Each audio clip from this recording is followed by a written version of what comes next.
বাংলাদেশের বিপক্ষে পাকিস্তানের ৩ ম্যাচের টি-20 সিরিজ শুরু হচ্ছে এবং প্রথম ম্যাচে কিন্তু রাত ৯টায় মুখোমুখি হবে বাংলাদেশ দল লাহোরের গাদ্দাফি স্টেডিয়াম, যেই স্টেডিয়ামে কিন্তু মোটামুটি ভালোই রান হয়ে থাকে। এখানে ১৭৫ রান এভারেজে হয়ে থাকে, সাম্প্রতিক ম্যাচগুলোতে সেটিই হয়েছে। যদি নিরাপদ একটি স্কোর আমরা চিন্তা করি তাহলে কিন্তু এখানে ১৯০ প্লাস যদি করা যায় তাহলে হয়তোবা কিছুটা ফাইট করা যেতে পারে কিংবা জেতার একটি সুযোগ থাকতে পারে। এখানে কিন্তু একটি ভিন্ন ধরনের উইকেট রয়েছে যে একটু ক্রিটিক্যাল, কারণ এই লাহোরে কিন্তু সর্বশেষ পাকিস্তান সুপার লিগ টি-20 আসরের অর্থাৎ পিএসএল এর বেশ কিছু ম্যাচ হয়েছে, যার মধ্যে একটি ম্যাচে কিন্তু আমরা দেখেছি 89 রানে একটি দল অল আউট হয়ে গেছে এবং ১২৯ রানেও কিন্তু অল আউট হয়েছে। আবার ২০০ প্লাস স্কোরও কিন্তু ৩-৪টি দেখা গেছে। আবার আন্তর্জাতিক ক্রিকেটেও কিন্তু এই উইকেটে ২০০ প্লাস স্কোর বেশ কয়েকটি রয়েছে। তার মানে এখানে একটি উইকেট হয়তো বা কিছুটা ব্যাটারদের জন্য ক্রিটিক্যাল রয়েছে, বাকি উইকেটগুলোতে কিন্তু বেশ ভালো রান হয়ে থাকে। তো আমার মনে হয় যে পিএসএল এ খুব বেশি ইউজ হয়েছে এই উইকেটটা এবং সেই উইকেটে কিন্তু একটু দেখে শুনে অবশ্যই খেলতে হবে। রিশাদ হোসেনের কিন্তু এখানে খেলার একটি অভিজ্ঞতা হয়ে গেছে ইতিমধ্যে, কারণ পিএসএল এর ৭টি ম্যাচ তিনি খেলেছেন এবং লাহোরে বেশ কয়েকটি ম্যাচ খেলেছেন। এর পাশাপাশি মেহেদী হাসান মিরাজ কিন্তু লাহোর কালান্দার্স চ্যাম্পিয়ন হয়েছে, সেই দলের সঙ্গে ছিলেন, তিনিও কিন্তু অনুশীলন করার সুযোগ পেয়েছেন, তিনিও কিন্তু বোঝার সুযোগ পেয়েছেন। মেহেদী হাসান মিরাজ দীর্ঘদিন পরে ফিরেছেন, তিনি কি আসলে একাদশে থাকবেন কিনা, দুই দলের একাদশ কীরকম হতে পারে, পাকিস্তানের একাদশ এবং বাংলাদেশের একাদশ। কারণ পাকিস্তানের স্কোয়াডে আপনারা জানেন বাবর আজম, মোহাম্মদ রিজওয়ান এবং শাহিন শাহ আফ্রিদির মতো ৩ জন অন্যতম কি প্লেয়ার কিন্তু নেই। বাংলাদেশ দলেও কিন্তু মুস্তাফিজুর রহমানের মতো একজন তারকা প্লেয়ার নেই, তাসকিন আহমেদ নেই, এর পাশাপাশি তো আরও অনেকেই, সাকিব আল হাসান সহ অনেকেই নেই। এই দুটি দলের যে মুখোমুখি লড়াই শুরু হতে যাচ্ছে ৩ ম্যাচের টি-20 সিরিজ, সেখানে প্রথম ম্যাচের একাদশে কে থাকতে পারেন। বাংলাদেশের একাদশের কথা যদি আমরা চিন্তা করি সেখানে আমরা দেখতে পাবো যে আমার প্রেডিকশন অনুসারে যদি হয়ে থাকে সেই ক্ষেত্রে আমি বলবো যে এই একাদশে আমরা মেহেদী হাসান মিরাজকে অবশ্যই দেখতে পাবো, তার সঙ্গে রিশাদ হোসেন তো অবশ্যই থাকবেন, অধিনায়ক লিটন কুমার দাস তো অবশ্যই থাকবেন।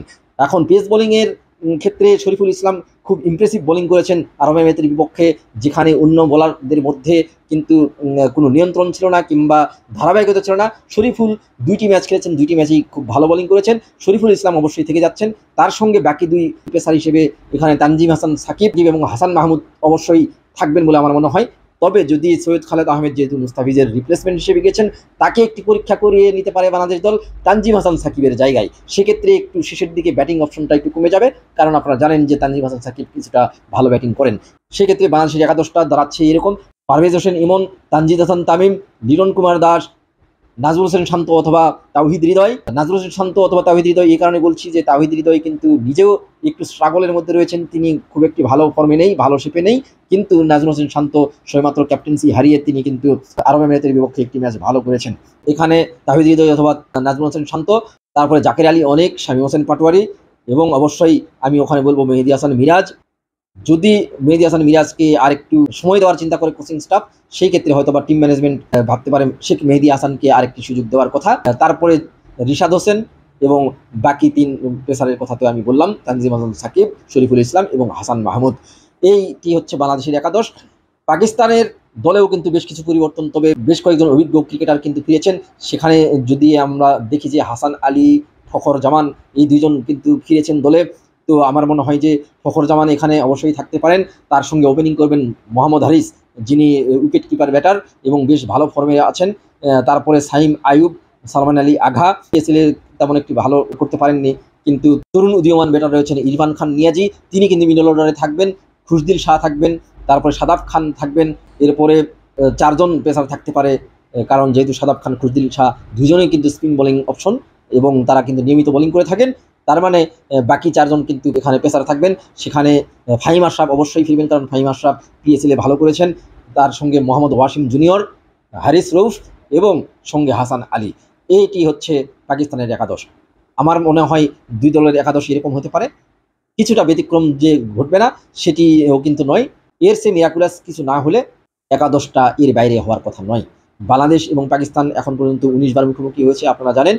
এর মধ্যে ১৬ বার জিতেছে পাকিস্তান, ৩ বার জিতেছে বাংলাদেশ এবং ২০১৬ সালে সর্বশেষ পাকিস্তানের বিপক্ষে বাংলাদেশ জিতেছে, গত ৯ বছরে কিন্তু জিততে পারেনি। ২০২২ সালের টি-20 বিশ্বকাপে এডিলেডে বাংলাদেশ পাকিস্তান সর্বশেষ টি-20 ফরম্যাটে মুখোমুখি হয়েছে, সেই ম্যাচে বাংলাদেশ দল কিন্তু একেবারেই সুযোগ পায়নি, হেরে গেছে খুব বাজেভাবে এবং ওই ম্যাচটি বাংলাদেশ জিতলে সেমিফাইনালে খেলার একটু সুযোগ থাকতে পারত, সেই ম্যাচটিতে হেরে কিন্তু বাংলাদেশ দল বিদায় নেয়।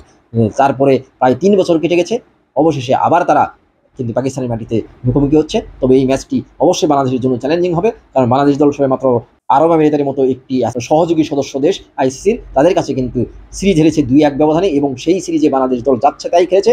ব্যাটিং বোলিং কোনো দিক থেকেই কিন্তু ভালো করেনি, ফিল্ডিংয়ে একেবারে যাচ্ছে তাই অবস্থা ছিল। তবে পাকিস্তানের ক্রিকেটাররা কিন্তু সবেমাত্র পিএসএল খেলেছেন এবং 25 তারিখে ফাইনাল হয়েছে। তার মানে তারা কিন্তু টি-20 ফরম্যাটের মধ্যেই রয়েছে, এবং লাহোরে যেহেতু অনেক রান হয়, সেখানে তাদের একেবারে নখদর্পণে চেনা উইকেট, সেখানে পাকিস্তানের বোলাররা এবং ব্যাটাররা বাংলাদেশের চেয়ে অনেক এগিয়ে থাকবে, নিজেদের মাঠে খেলবে সেদিক থেকেও, এবং প্রচুর দর্শক কিন্তু তাদের সমর্থন দেবে। সেই ক্ষেত্রে কিন্তু বাংলাদেশের জন্য অনেক চ্যালেঞ্জ অপেক্ষা করছে সবেমাত্র আরব আমিরাতের কাছে হেরে গিয়ে। এবং যেহেতু ব্যাটিং বোলিং ফিল্ডিং তিনটি বিভাগেই বাংলাদেশ দলের ক্রিকেটাররা ভালো শেপে নেই, এখন দেখা যাক এই চ্যালেঞ্জটাতে কি হয়। বাংলাদেশ দল প্রথম টি-20 ম্যাচে কি করে সেটির উপরে অনেক কিছু নির্ভর করছে। ধন্যবাদ সবাইকে।